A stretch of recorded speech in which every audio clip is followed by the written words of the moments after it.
the antiquities dealer. In sharp contrast to the home, a charming, colonial-era farmhouse built in the 1780s, the car in the driveway was brand new and a Bugatti. Got any idea how much that costs? Asked Agent Yang, nodding at the sports car. Agent Price rolled her eyes. Too much. The federal agents approached the front door, but as Price reached to push the buzzer, the door swung open on its own. The man inside looked to be in his mid-40s, but he was dressed like a college stoner, barefoot, in an oversized t-shirt and sweatpants. His hair was a curly mess, his face unshaven, his eyes tired and sunken. Good morning, sir, said Yang, pulling out his badge. My name is Agent Yang and Agent Joseph Yang. Yeah, I know. The man interrupted. And you're Agent Natalie Price. And you guys work in the art crime division of the FBI. And you just want to ask me a couple of questions and blah, blah, blah. Leaving the door open, the man exhaled with a groan and turned. Well, come in. And yes, my name is Milo Wysocki. And no, I do not have any weapons in the house. He called over his shoulder. The agents exchanged a look.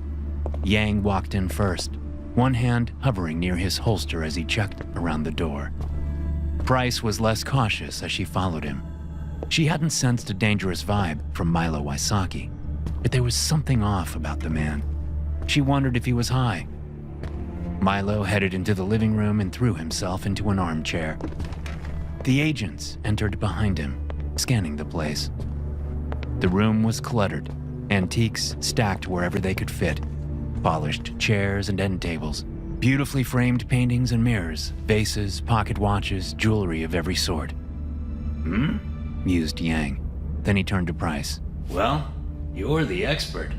You're the expert, Price. Milo interrupted again, now in a lazy impression of Agent Yang's voice. How about you put that art history degree to good use and prove your parents wrong about its usefulness in the workplace, eh? Yang was not amused. Mr. Wysocki, did someone tell you? No one told me you guys were coming, no. Broke in Milo. He leaned back in the chair. Know what happens next?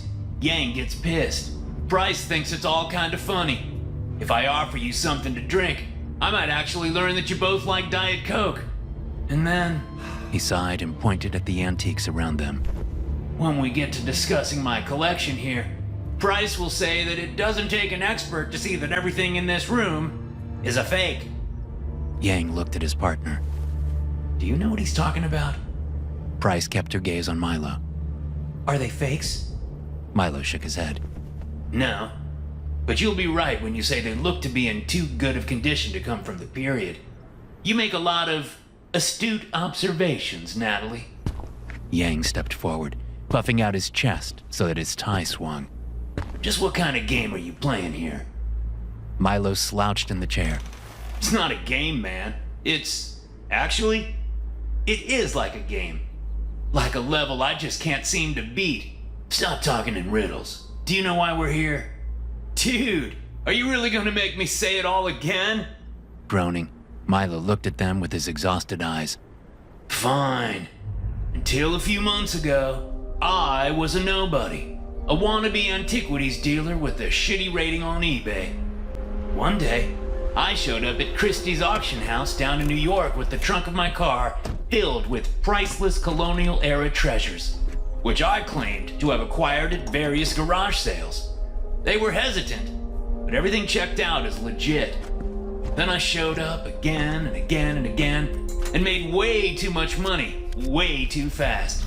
Because I am an idiot. And now you're here to look into it all, to see if I'm a forger, or working with one in China or something. And He went quiet. You're what? Asked Price. He smiled weakly. I like you, Natalie. You're genuinely curious and open-minded. Not like... He nodded toward Yang, who crossed his arms. Anyway, I am, let's say, in a rut. Stuck.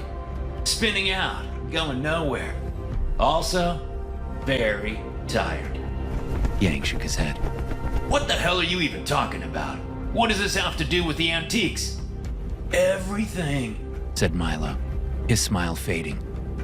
Agent Price looked at him, and in that moment, decided to go with her gut. Ignoring the art and furnishings they had come to investigate, she lowered herself onto a couch across from Milo, casting him a friendly smile. Yang rolled his eyes and picked up a golden pocket watch from a nearby shelf, squinting at it skeptically. I think you have something you want to tell me, Milo. What is it? Milo looked on the edge of tears. Just tell you? Just like that? I haven't tried that yet. Honesty is dangerous. So are lies. Milo ran a hand through his shaggy curls. His roots were going gray.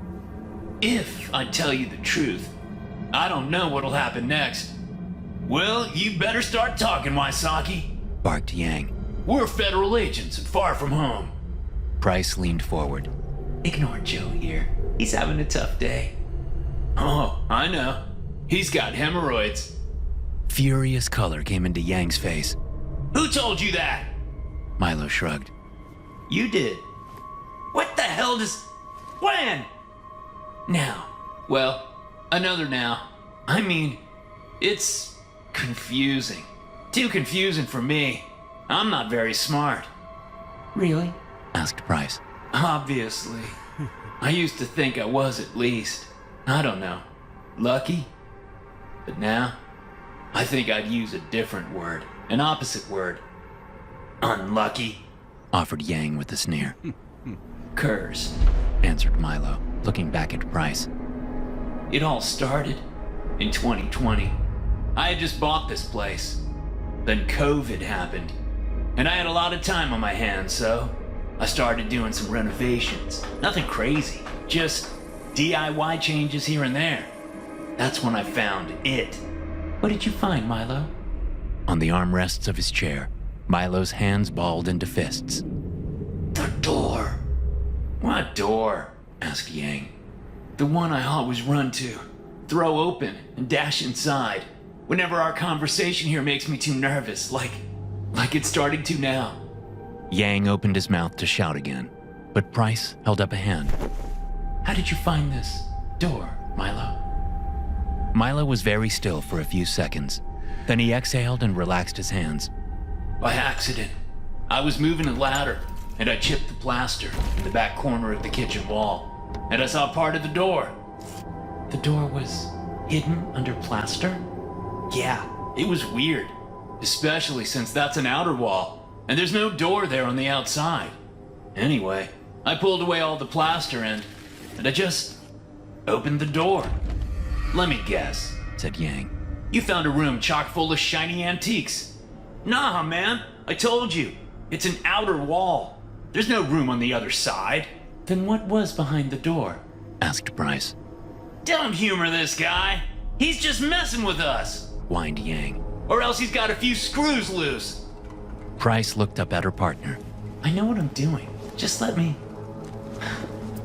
Why don't you take pics of the items in here? For the file, okay? Whatever. Yang grumbled, pulling out a small digital camera and walking to a table covered in silver dishes and cutlery. Just what I needed today. Another pain in the ass. Price turned back to Milo. Her partner wasn't wrong. This Milo guy wasn't making much sense. But she didn't think he was lying, and everything about him was just so tantalizingly weird.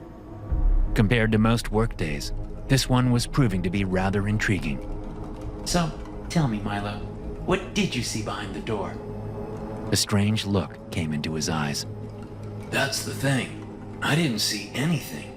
And I don't mean blackness. Black is just a model in the brain, same as all the other colors. But when we come face to face with true emptiness, it's beyond description, Natalie. No length, no width, no depth. Only... Milo went quiet again. Only time? Asked Price, her eyebrows arched.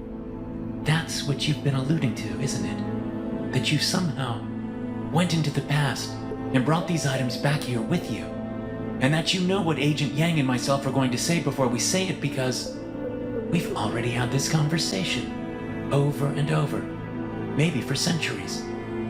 Milo's expression had remained vacant during her little speech, but now he cracked, smirking. Hundreds of times? Yeah, but not hundreds of years. I don't look that old, do I? How old are you? He shrugged. Don't know. Early 40s, maybe? But I was born in 99. That math doesn't add up. It does if you believe my story. I don't know your story. He frowned. You just said it. The cliff notes of it, anyway. Price crossed her arms. So you really believe there's a time machine in your house?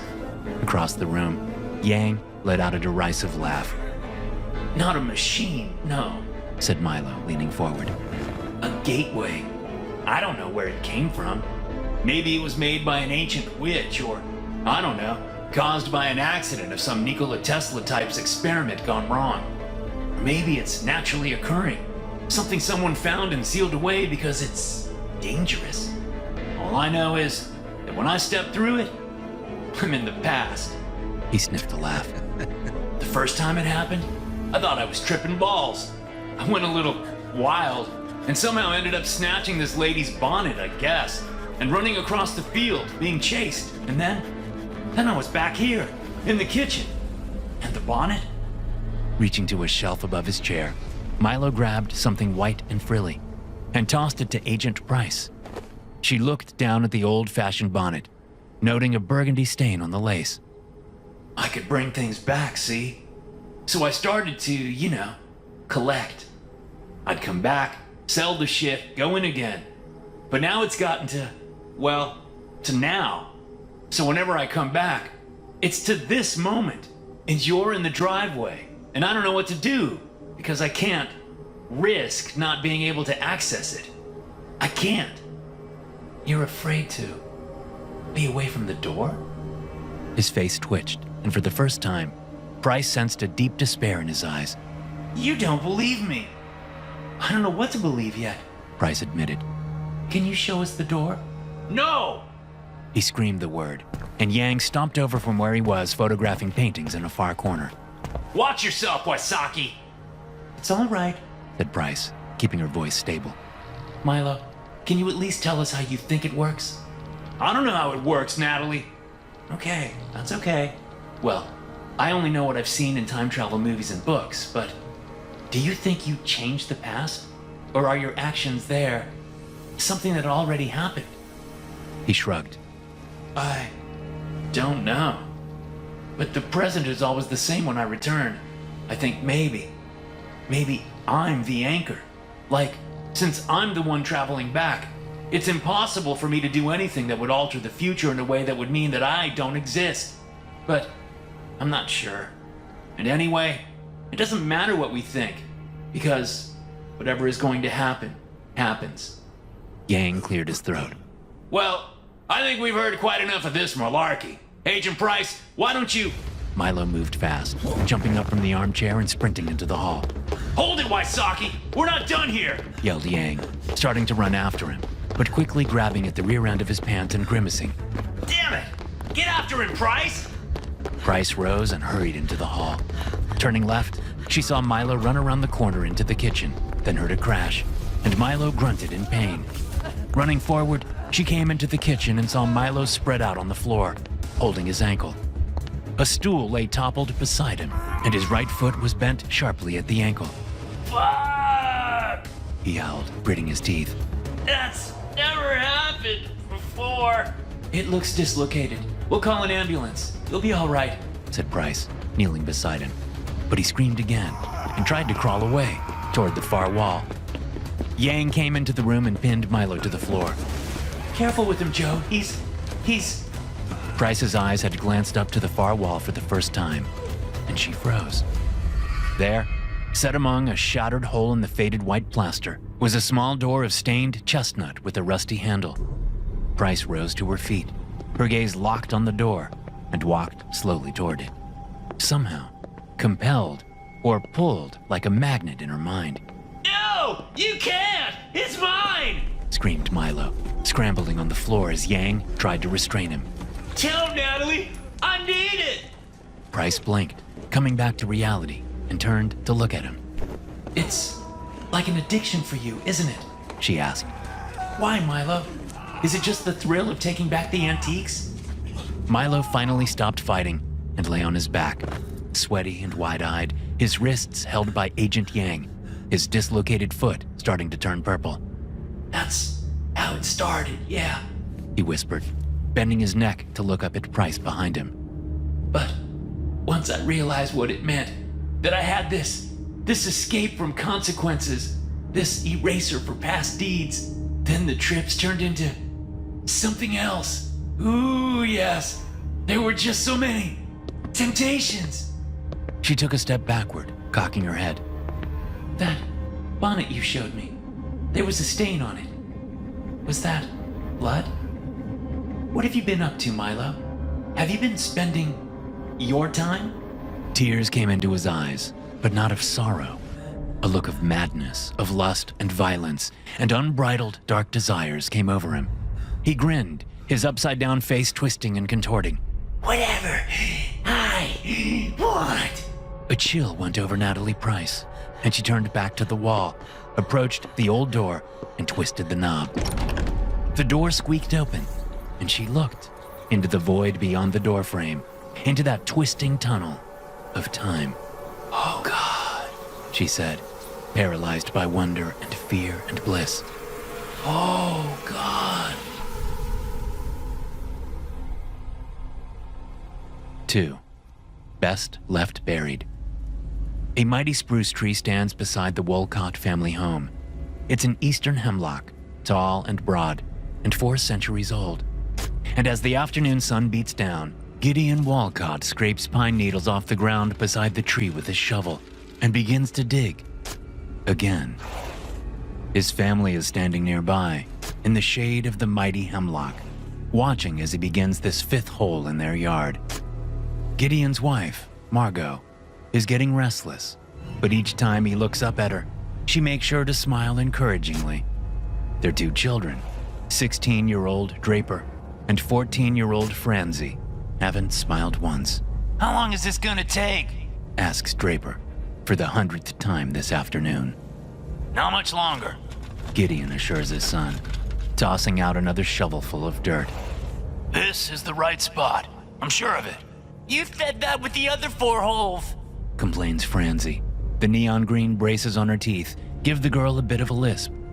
Too bad we don't have a chronolopod. Then we could make the time go faster. Draper chuckles at this. There's no way they could afford new tech like that. But their mom says loudly, Guys, just let your dad do his thing. It's not my thing, Margot. Gideon grunts, wiping sweat from his forehead. This is a family activity. You kids were really excited about this when we buried it. I was in kindergarten, shouts Draper. And Francie doesn't even remember doing it. It was 10 years ago. Well, that's the whole point of a time capsule, isn't it? Grumbles Gideon, struggling to contain his rising annoyance. His shovel hits a rock and vibrates painfully in his hands. He winces, and when he glances up at his family again, his breath catches in his throat. They are covered in blood, deep gashes on their scalps, their faces, their exposed arms. Their clothes are in tatters. Margot, Draper, and Francie have become 3 upright corpses, watching him with their cold, dead eyes. Gideon shudders and looks quickly at the ground. Dad? Asks Francie, a childish fear creeping into her voice. Gideon swallows, then sucks in a breath. He forces himself to smile and raises his face to them. I'm fine, he says, looking from his wife to his daughter to his son. We're all fine. And they are fine. There's no blood, no wounds, no torn clothing. Because he hasn't murdered his family with the shovel. He hasn't murdered anyone. That mental image was just his mind playing a nasty trick on him. That's all. Why don't you take a break? Offers Margot with a concerned look on her face. I said, I'm fine. Gideon kicks the shovel into the dirt again. Draper lets out a long sigh. Why can't we just go inside while you look for it? Aha! Declares Gideon. You hear that? He taps the bottom of the hole with the shovel. It takes Gideon another minute to dig around the corners of the rectangular box. And when he finally tosses aside the shovel and holds up the aluminum cookie tin, he is panting and grinning from ear to ear. I told you I would find it! He holds up a hand to high-five the kids, and when they both refuse, Margot steps forward and weakly claps her husband's hand.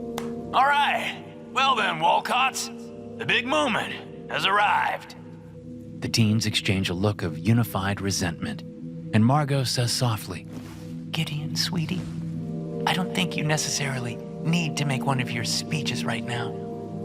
10 years ago, he announces, and his wife's mouth tightens into a straight line. we sat you kids down at the kitchen table and explained how this family time capsule would work. You each chose items to place in the box. We all wrote letters to our future selves about what we thought the future would hold. Now then, who's excited to see which of our predictions came true, eh? No one, Says Draper. Dad, the 2050s have been hummed as wish. Gideon's smile falters. He turns to his wife. Does that mean good or bad? I really don't get Gen Gamma slang. It means boring. Says Francie. Now can we get this over with? The girl's words melt the glee off of her father's face. His brow furrows, his shoulders slump. He feels the elation of the moment slip away, leaving his mind dark and foggy and open to other thoughts. Margot takes the tin from her husband. I'll do it. Right then, let's see what we got here. She pops it open, and the kids step forward to peer inside. Gideon watches them, standing next to the hole, his face beginning to twitch, as Margot pulls out folded letters, little stuffed animals, and assorted plastic toys, Wow. says Francie, looking at a paper. Apparently, 4-year-old me thought the future would look like crazy scribbles in pink and black crayon. How exciting! Gideon's head jerks. His toes curl in his shoes. He can feel, in his mind, the sensation of his muscles spasming into action, reaching to the ground, snatching up the shovel, Hey, cool. says Draper, taking the tin from his mom. I forgot I put Pokemon cards in here. This one might even be worth something now. That's nice, Draper, says Margot, reading one of the letters. Gideon swallows and looks back at the ground. He can't help but hear the sound of the shovel as it swings through the air, the horrid crunch as its metal edge sinks into his wife's forehead, cleaving the skin, cracking the skull, sending bright red blood gushing down her face, and a hand lays on Gideon's arm, and he jerks backward with a gasp. When he looks up, he sees Margot standing in front of him, and both kids staring at him. Gideon, let's take a couple of deep breaths, okay? She tells him. I'm fine, dear. He lies, his gaze snapping down onto the shovel to make sure it's still there and not bloody in his hand as he fears. Sweetheart, I think you got excited about the capsule. And then with all the digging and attitudes, maybe you're just a bit overwhelmed? I'm not. He stammers, then he goes quiet. Well, maybe I'm overheated a bit. Okay. Margot holds up the letter in her hand. You want to hear what you wrote 10 years ago? He nods, trying to smile. She begins to read the letter, his words in her voice, all about their darling little children, growing up so fast, and the stress at work, and the noise of the construction of that new government facility across the street. Gideon sniffs a laugh. And I hope that a decade from now, She reads, our family will be just as close and loving as ever, and that I will have finally taken Margot on her dream vacation to Bora Bora, and that my condition will be better. She lowers the letter. That's sweet. We haven't gone to Bora Bora, Says Gideon weakly. and I'm not, because people like me don't get better. Yes, they do. Margot tells him, stepping around the hole to embrace her husband. He hugs her back. They might never be cured, but they do get better. And you have gotten better. I've been hospitalized twice since I wrote that. That's 4 times less than the decade before. He holds his wife close, breathing in the scent of her hair. She's right. Outwardly, Gideon has managed to get better control of his purely obsessional, obsessive-compulsive disorder. But in his own mind, it is just as much an inescapable nightmare as ever. Pure O, as it is commonly referred to, is hell for those afflicted.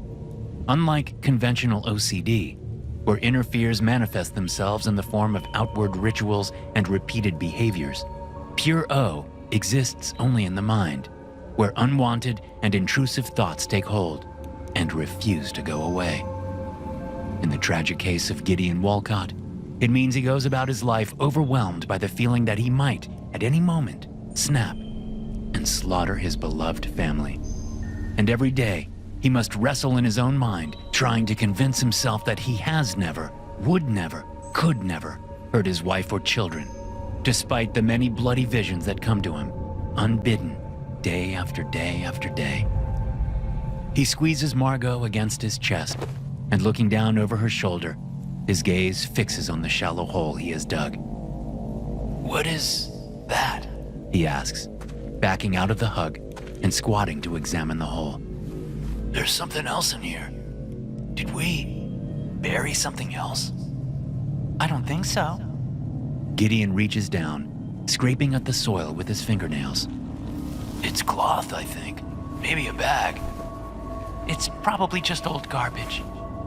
Gideon grabs the shovel and, rising, begins to dig again, widening the hole. Can we go inside now? Asks Francie. Sure, sweetheart. Says Margot, looking from her kids back to her husband. Should I stay or? It's fine, says Gideon, fresh sweat breaking out on his cheeks. I'll be in soon. I just need to figure out what this is. Okay. Margot and the kids go back into the house, leaving Gideon alone outside with his shovel and the mystery buried beneath their family time capsule.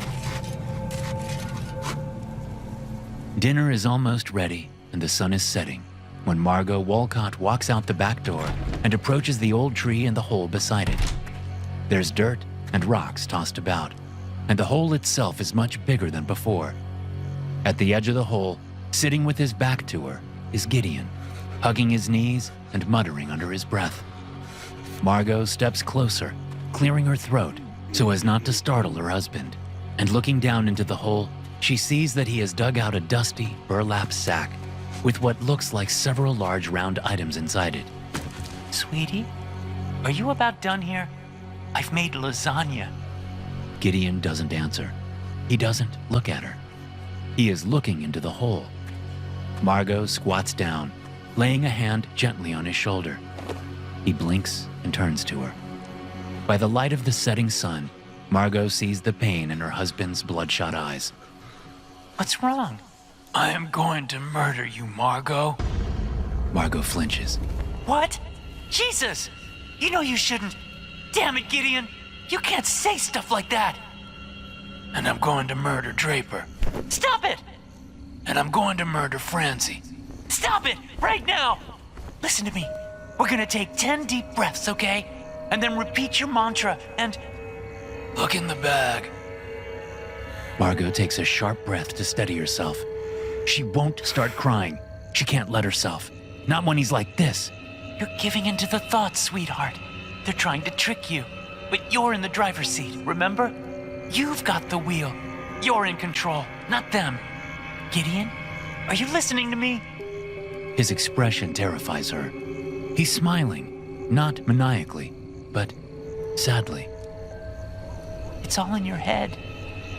Tears fall from his eyes. We were wrong. The doctors were wrong. My fears, Margot, they were never about some possible future tragedy. They've always been about the past. And the proof is in there. He raises one hand. His fingers are blistered and bleeding, and he points down at the burlap sack. Look, my darling, and behold, the inescapable. What is that supposed to? Sighing, Margot sits and swings her legs into the hole. She drops down. It's waist deep. She leans and fumbles at the burlap sack, looking for the opening, finds it, and pulls it open. What are... Oh, God! She lets go as if the cloth burns her fingers, scrunching up her face in disgust. Holy shit! But, I mean, they must be Halloween decorations or something. Ugh! They're not. Gideon whispers. They are real, Margot. 3 human skulls. Margot shudders. Oh, God. This is all we need. Well, help me climb out of here. I need to take the lasagna out of the oven. Then, I guess we will call the police. Or maybe a museum. They look hundreds of years old. She reaches up a hand, waiting for Gideon to help her. But her husband doesn't move. The red sun is reflecting in his eyes, like flames. You didn't look at them carefully, He tells her. the smaller of the 3 skulls. It has braces on its teeth. Neon green braces. Do you know what that means? Margot feels her blood go cold. Gideon, you're scaring me. It's our Francie. It's her head. Now her blood goes warm. Hot. Fiery hot. Francie is in the house, and I don't want to hear another word about... She is in the house, and she is in the bag. That's impossible! Is it? He stands, his knees popping, and turns to look out of their yard and across the street at the high wall topped with electric wires and the huge, windowless building behind it. Until 35 years ago, a charming, colonial-era farmhouse had stood in that spot. But now, the whole area is taken up by a mysterious government research facility. It must be the Institute. Says Gideon. You know what they say about that place? About what's in there? Margot stands in the hole, still red in the face and furious with him, but also scared. Because she knows her husband, and right now, he is acting like he's in control, and yet, the things he's saying? They say the government has a time machine in there. Or maybe a wormhole, and that's where all the new chronolotech comes from. They're playing with time. Oh, don't you start with that online conspiracy theory bullshit! But it must be how I do it. How I did it. Stop it! Can't you hear yourself? This is your illness, husband. It's just the dark thoughts again. Don't believe them. Don't listen to them, Gideon. Listen to me. He turns to her. The sunlight is fading. His face is his shadow. But you are dead, Margot Wolcott. I'm right here, damn it! She screams, and jumping up, she grabs the edge of the hole and tries to climb out. He steps toward her, leaning down, and she thinks he's going to take her hand and help. But he doesn't. He picks up the shovel instead. Gideon? Sweetheart, what are you doing? I am what I am, He says, raising the shovel over his head. No! You're not! She stammers, sliding backward into the hole again, her feet knocking against the sack so that the skulls inside jostle together. Gideon, you are the choices you make! He falters, the shovel wavering in his hands. And that darkness in your mind? It doesn't define you, sweetheart.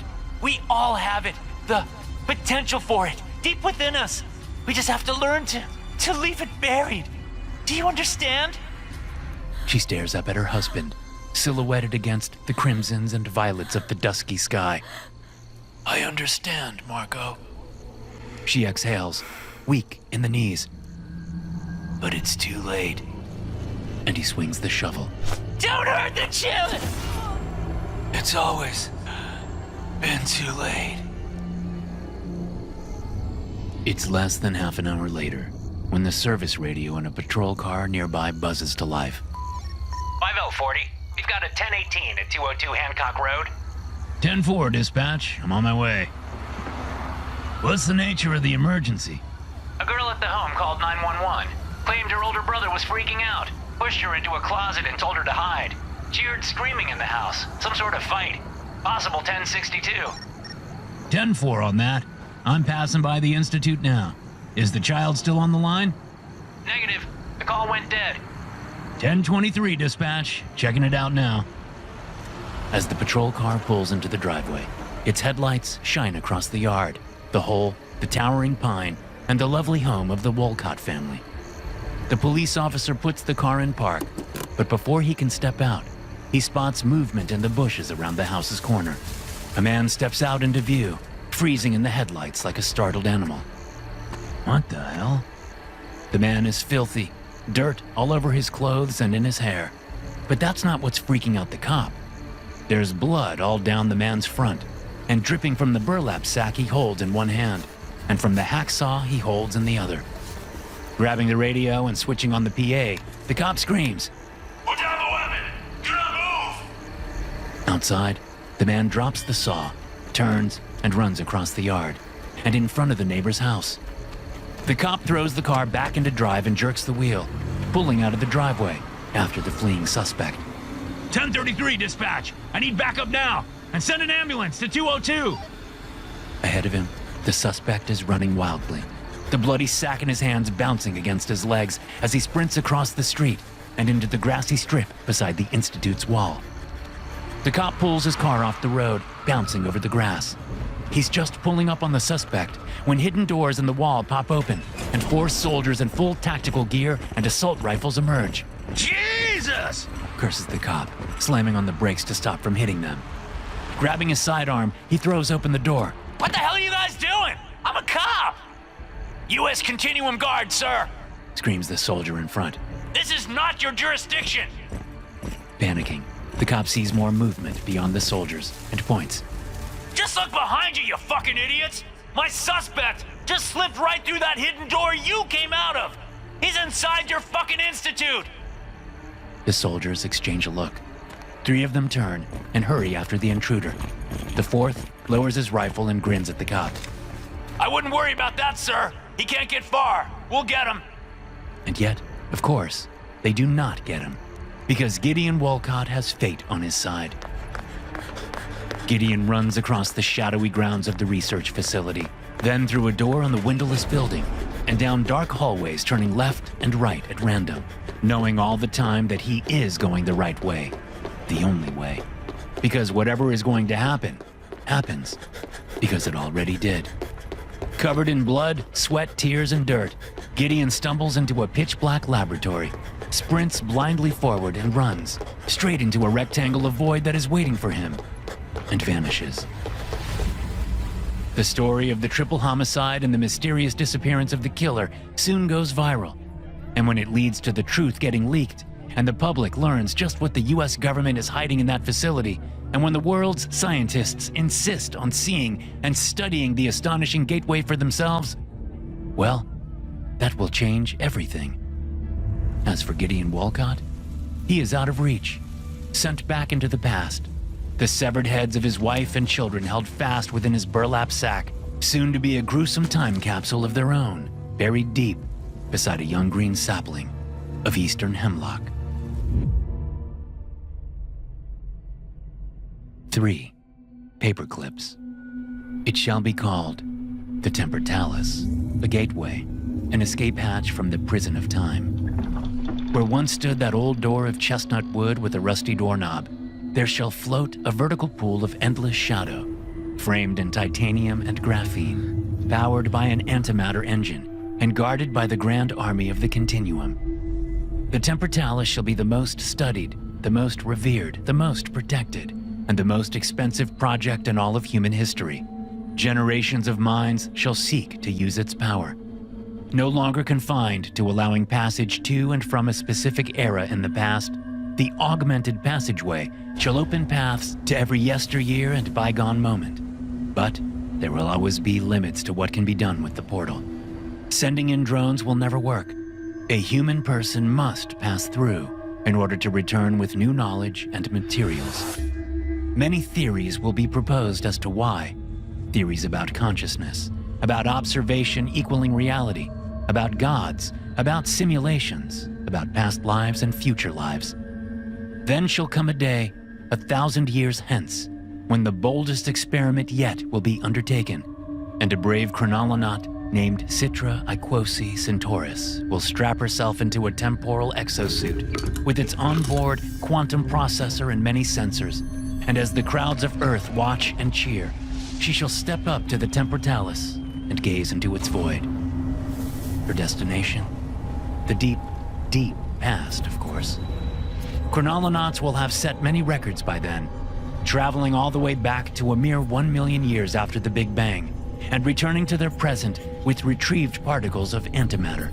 The once plentiful remnants of the Big Bang will have become the rarest, most expensive, most energy-producing substance in the universe. But Citra shall attempt to go back further still, all the way to the first moment of time itself, when the cosmos blossomed from a pinprick seed, and the dimensions intertwined their threads into the tapestry of space-time. Citra's exosuit will allow her to hover just outside the action, perceiving all, before she bounces off the dawn of time, and the inflation of the universe rushes her forward again, back into the future, back through the temportalis, bringing new data and sample particles aplenty. Citra shall be wise and learned, and as she prepares to depart, she shall know full well that the quantum mathematics and superphysics behind this venture will be sound, and yet, in her heart, she will have doubts. For this chronolonaut shall be a scientist by trade, but a skeptic by nature. She will recognize that just because the story science tells fits the evidence thus gathered, that doesn't necessarily mean it is accurate. And in this matter, her suspicions shall be justified. The world will watch with bated breath as Citra steps through the temportalis. The world will wait for her glorious re-entry, but in vain. For from that journey into the dawn of truth, there can be no return. Beyond the door, Citra shall fall, not through any space, but through time, rewinding the very flow of entropy. She is falling, tumbling through the events of her life, of the human race, of the earth, of the sun, of the swirling Milky Way. She fell, soaring toward the ancestor of all moments, which stretched before her like a glowing, rippling membrane of light. And as she reached that cosmic dawn, the membrane did not catch her. It did not bounce her forward again, as was planned. Instead, Citra pierced through it and flew on, dizzy and delirious, lost in a new world of pitch-dark light and shining shadows. When Citra awoke, she did not know where she was. She sat up, blinking, and saw that she was lying on a bed in a small room with white walls, floor and ceiling. There was a large window on one wall, through which she saw the outside world, only it wasn't her world at all.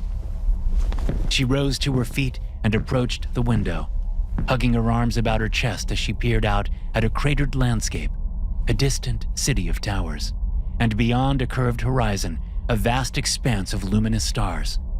Only, everything about the visual was off, reversed, light and dark swapped, like the negative of a photograph. Salutations, Citra Aquasi Centaurus, visitor from elsewhere. Citra turned, but saw no one else in the room. Who are you? She asked the empty room. Where am I? What's happening? We chose not to show ourselves to your eyes, lest the shock of our appearance overwhelm your senses. We would look quite different to you, as you do to us. You speak my language? We have learned it, yes, by analyzing the data in your suit's processor. What you are hearing now is a translation of our true voices. Oh, and what is this place? We built it for you. It is a place where the particles of your being can be safe. Safe from what? From the constituents of this universe. This universe? Here, the electrical charge of particles is the reverse of your own. Our protons have a negative charge, our electrons a positive charge, and so on. Yours is a universe of antimatter? Yes, and ours is a society vastly beyond your own. And yet, your arrival in our cosmos has been most fortuitous. For though we have long since cured our own mortality and seized control of all galactic superclusters to harness their power, still, we live always in fear of running out. Running out of what? Energy, of course.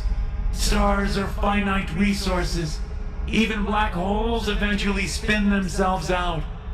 We have been searching for new fuels to power our eternal future. You have provided the answer. I have?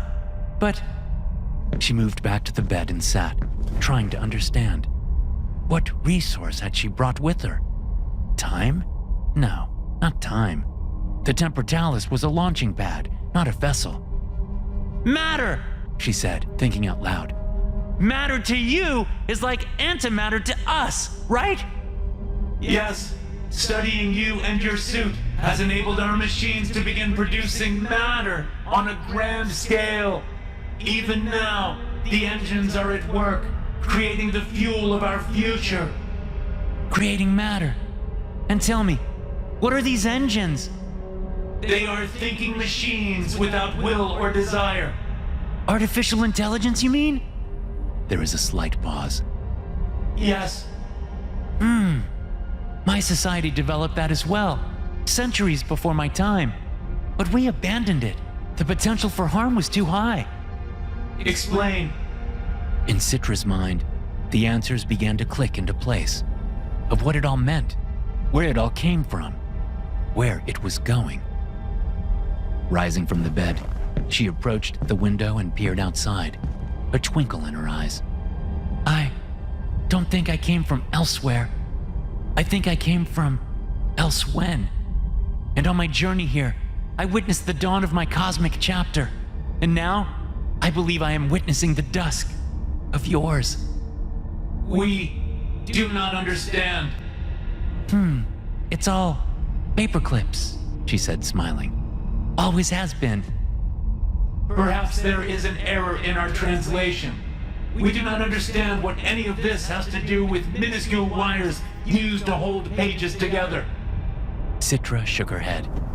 That's not what I mean. It's a thought experiment. Or maybe a parable. It's why we abandoned artificial intelligence. Tell us this parable. Okay, but if I'm right, and somehow I know that I am, it will mean that the eternal future you imagine for yourselves is impossible. If a future is truly impossible, telling us about it will not change its course. Yeah, you're right. Sighing, she lowered herself to the floor and sat, cross-legged, watching the stars shine darkly outside. Pretend you have a factory that makes paperclips, and you direct an artificial intelligence program to maximize their production. At first, things go well, but then the program decides the workers in the factory are slowing things down, so it finds a way to kill them, and to kill anyone else that tries to stop it. Soon, it realizes that the more material it has, the more paperclips it can create. So it begins to dismantle the ground beneath the factory, then the mountains nearby, the cities, everything. Eventually, you and your kind have all been wiped out, turned into paperclips with the rest of your planet. But the program continues to follow its prime directive. It begins the next stage, creating movable, self-replicating paperclip factories able to traverse the galaxy, to land on every planet and turn their material into more paperclips. Then it finds a way to transform matter and energy at an atomic level. And it changes the stars too, and the whole galaxy, and every galaxy. Until, one day, the whole universe is nothing but paperclips. She finished her parable, feeling strangely calm in the certainty of her conviction. This is a silly story. Yeah, it is, when it's about paperclips. But it's a true story. It's your story. And this is how it starts. For even now, your machines are manufacturing the very matter that my body will one day grow from. The particles your engines produce in your greed for eternal existence will eventually be so plentiful that their charges will clash with the antimatter around them. And in that epic battle of physics, matter shall prevail. You and your cosmos will be erased, rewritten into mine. She nods to herself. So then, there never was any Big Bang, only a big swap. Antimatter for matter, light for dark, your world for mine, until I step through the temportalis and it all begins again. This is illogical. How would this model of the universe have originated? With the temportalis. She whispers, tears of joyous realization coming to her eyes. It must be the root of all things, all chapters, all storylines. It is the center of infinity. A mindless, desireless, unconscious engine that powers the eternal cycle. The tears fall onto her cheeks. The door! It's God! We do not like your story, Citra, Aquosis, and Taurus. She shrugged. That doesn't matter when the story is true. But why do you smile in the telling? If accurate, this means we shall all perish, yourself included. Oh yes, I will die, and I will be born anew. The chronolonaut gazed into the brightness outside the window, waiting on the edge of that mighty storm of cosmic transformation. For so it was, and so it is, and so it shall be again, one day, long, long ago.